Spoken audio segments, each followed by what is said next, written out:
बच्चों, कैसे हैं आप सब? मैं आशा करती हूँ आप सभी लोग खुश होंगे और स्वस्थ होंगे। तो बच्चों, आज हम हमारा पाठ वर्ण और वर्णमाला को पढ़ेंगे और समझेंगे। वर्णमाला को हमने दो भागों में बांटा है। पहला कौन सा है? स्वर, और दूसरा व्यंजन। स्वरों की संख्या 11 होती है और व्यंजनों की संख्या 33 मतलब 33 होती है। इन स्वरों और व्यंजनों को एक साथ माला में पिरोने वाली शाखा को ही हम वर्णमाला कहते हैं, या फिर हम ये कह सकते हैं कि इन स्वरों और व्यंजनों को क्रमशः लिखना ही वर्णमाला कहलाती है।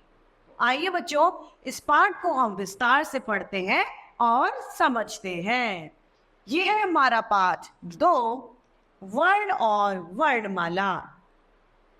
एक हमें चित्र दिया गया है यहाँ पे कमल के फूल का। किसका? कमल के फूल का। कैसे लिखेंगे हम इसे? क के साथ हमने म को जोड़ा और म के साथ में ल को। परिणाम आया, एक शब्द बन के निकल के आया। उसका उच्चारण हम करेंगे कमल, कमल। दूसरा चित्र यहाँ पे हमें एक नल का दिया है। किसका है ये चित्र? नल का। अब नल कैसे बना? न के साथ में हमने ल को जोड़ दिया, तो फलस्वरूप हमारा शब्द बन के आया नल, नल।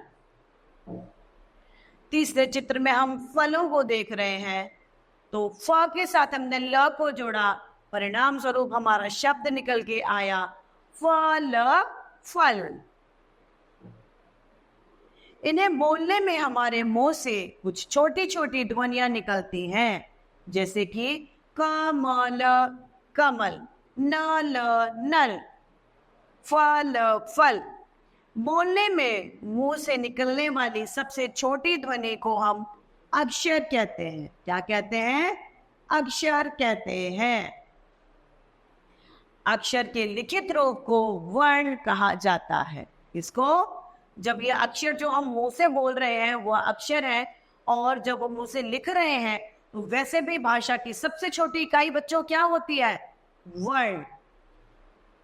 भाषा की सबसे छोटी इकाई है वर्ण। प्रयोग में वर्ण को अक्षर भी कहते हैं।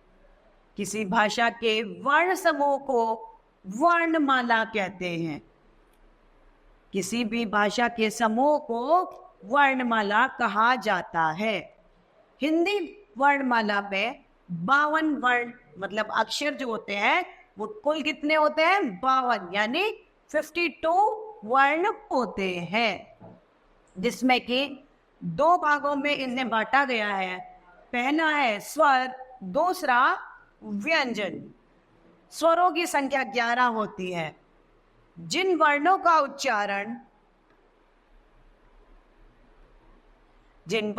उच्चारण बिना किसी ध्वनि की सहायता से हो सके उन्हें स्वर कहते हैं। मतलब इसके लिए, स्वर के लिए किसी भी ध्वनि की आवश्यकता हमें नहीं होती, तो वे स्वर कहलाते हैं। हिंदी में 11 स्वर होते हैं। कौन कौन से? अ, आ, ई, उ, ए, आई, ओ और औ। औ तक स्वरों की गिनती होती है, जो कि संख्या में कुल 11 होते हैं। अंग और अ ऐसे वर्ण हैं जो न ही स्वर और न ही व्यंजन है। वे दोनों न तो स्वर कहलाते हैं और न ही वे व्यंजन कहलाते हैं। अंग को अनुस्वार और अ को विसर्ग कहा जाता है। अंग क्या है? अंग है अनुस्वार, और अ जो है वह विसर्ग में कहलाता है। अब दूसरा आता है व्यंजन। व्यंजनों को जो वर्ण स्वरों की सहायता से बोले जाते हैं या जो वर्ण स्वरों से मिलकर बनते हैं वह वर्ण व्यंजन कहलाते हैं। क्या कहलाते हैं? व्यंजन कहलाते हैं। हिंदी वर्णमाला में व्यंजनों की संख्या 33 होती है। कितनी? 33, मतलब 33 होती है। प्रत्येक व्यंजन में अ जुड़ा होता है। ह, तो ह के साथ भी हमने अ की ध्वनि निकाली, तो ह प्लस ह हलंत प्लस अ क्या बनेगा? ह। दूसरा ये बिंदु बता रहा है ड और ढ अतिरिक्त वर्ण होते हैं। ड और ढ का प्रयोग केवल शब्दों को शुरू करने में कभी नहीं होता। ड और ढ ऐसे व्यंजन हैं जिनका प्रयोग शब्द के शुरू यानी स्टार्टिंग में, शुरुआत में कभी नहीं किया जाता। इनका प्रयोग मध्य में ही किया जाता है। अब ये व्यंजन कौन कौन से हैं?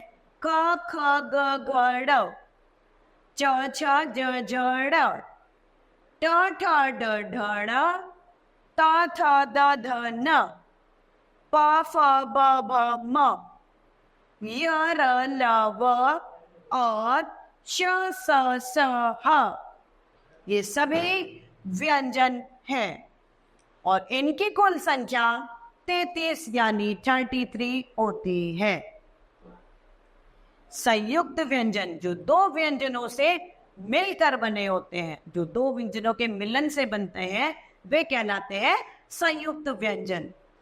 एक या एक से अधिक व्यंजन से मिलकर बने वर्ण ही संयुक्त व्यंजन कहलाते हैं। उसमें कौन कौन से व्यंजन संयुक्त व्यंजन में आते हैं?